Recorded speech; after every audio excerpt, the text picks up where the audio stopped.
हे फोल्क्स, नमस्कार। मैं आज आपके साथ भगवत गीता का एक बहुत ही इंटरेस्टिंग कॉन्सेप्ट डिस्कस करने वाला हूं। डर एक भ्रम क्यों है? गीता, जो कि हिंदू फिलॉसफी का एक इंपॉर्टेंट हिस्सा है, वो डर को एक इल्यूजन मानती है, क्योंकि ये असलियत से नहीं बल्कि हमारे परसेप्शंस और इग्नोरेंस से पैदा होता है। गीता में भगवान कृष्ण अर्जुन को समझाते हैं कि आत्मा अमर है, इटर्नल है और इंडिस्ट्रक्टिबल है। जो नष्ट हो सकता है वो सिर्फ शरीर है और आत्मा इससे परे है।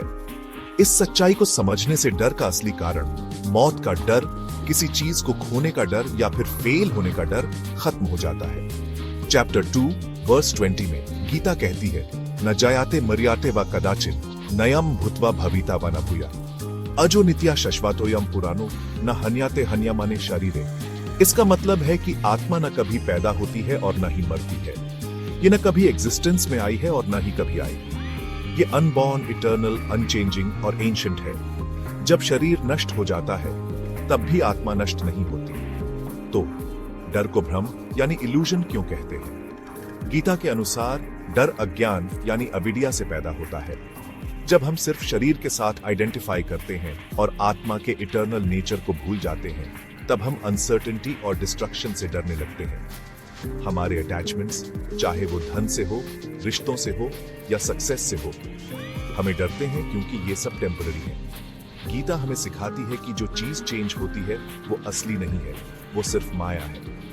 डर मन का एक ट्रिक है जो अक्सर इमेजिन फ्यूचर्स या पास्ट एक्सपीरियंसेस से पैदा होता है, जो कि प्रेजेंट ट्रूथ नहीं है। हम डर को कैसे दूर कर सकते हैं? गीता हमें प्रैक्टिकल और स्पिरिचुअल सॉल्यूशंस देती है।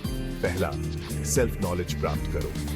अपने असली स्वरूप को पहचानो, आत्मा को। मेडिटेशन और इंट्रोस्पेक्शन के जरिए इस बात को समझो कि तुम फिजिकल बॉडी से परे हो। दूसरा, कर्म योग का अभ्यास करो। अपने कर्तव्यों को बिना किसी फल की चिंता किए करो। गीता 2:47 कहती है, कर्माण्यवाधिकारास्ते मा फलेषु कदाचन। तुम्हारा हिकिकु सिर्फ काम करने का है, उसके रिजल्ट्स का नहीं। तीसरा, भगवान पर विश्वास रखो। कृष्ण अर्जुन को आश्वासन देते हैं कि भगवान के प्रति समर्पण करने से व्यक्ति डर से मुक्त हो जाता है। चैप्टर 18 वर्स 66 में वो कहते हैं, सर्वधर्मन् परित्याज्य मामेकं शरणं व्रज।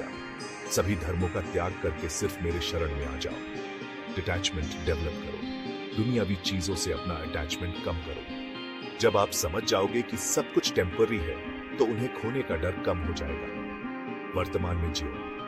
डर अक्सर फ्यूचर की चिंताओं से पैदा होता है।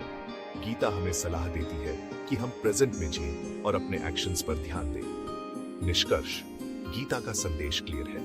डर एक भ्रम है, क्योंकि ये हमें हमारे असली स्वरूप, जो कि इटर्नल और अनशेकेबल है, की सच्चाई से डिस्ट्रैक्ट करता है। इसे दूर करने के लिए हमें सेल्फ अवेयरनेस, सेल्फलेस एक्शन और डिवाइन में फेथ को अपनाना होगा। जब हम इन प्रिंसिपल्स को एम्बॉडी करते हैं तो डर नेचुरली खत्म हो जाता है और हमें पीस और फियरलेसनेस की स्थिति में ले जाता है। अगर आपको ये वीडियो पसंद आया तो लाइक, शेयर, कमेंट और सब्सक्राइब करना मत भूलना। धन्यवाद।